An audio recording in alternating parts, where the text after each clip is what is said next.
Hello guys, welcome back to my channel. কেমন আছো তোমরা? গুড ইভিনিং সবাইকে। এই যে এখন আমি চলে এসেছি কাজ থেকে বাড়ি, আর এখন আমি গোছাচ্ছি, রেডি হচ্ছি, যাব আমার দোকানে।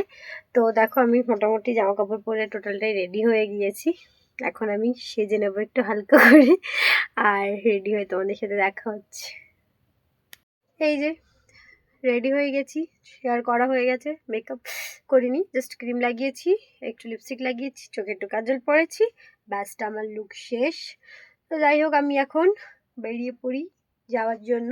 তাহলে 2 মিনিট লাগবে, একটুখানি কিছু পরে নিই, মানে ঠান্ডা আছে একটু, হালকা হালকা একটু গায়ে চাদর টাদর দিয়ে নিই, তারপর ব্যাগটা গুছিয়ে নিই, বাইরে বেরিয়ে তোমাদের সাথে দেখা হচ্ছে।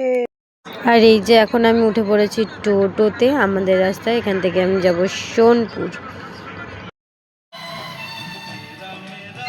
এই যে চলে এসেছি এখন আমি দোকানে সবাই এখন কাজ করছে, আর আমিও বসেছিলাম, আড্ডা দিচ্ছিলাম। আর হচ্ছে আজকে দোকানে অত চাপ ছিল না, কাস্টমার কম ছিল, এর জন্যই বসে একটু খাচ্ছিলাম, কারণ যেহেতু বাড়ি থেকে কিচ্ছু খেয়ে আসিনি, তাড়াতাড়ি করেই চলে এসেছি, তাই বসে বসে খাচ্ছিলাম, আর সবাই সবার মতন ফোন টোন দেখছিল। দেখতেই পাচ্ছ দোকান এখন পুরো ফাঁকাই আছে, একটু পরে আবার কাস্টমার হবে টাইম হলে।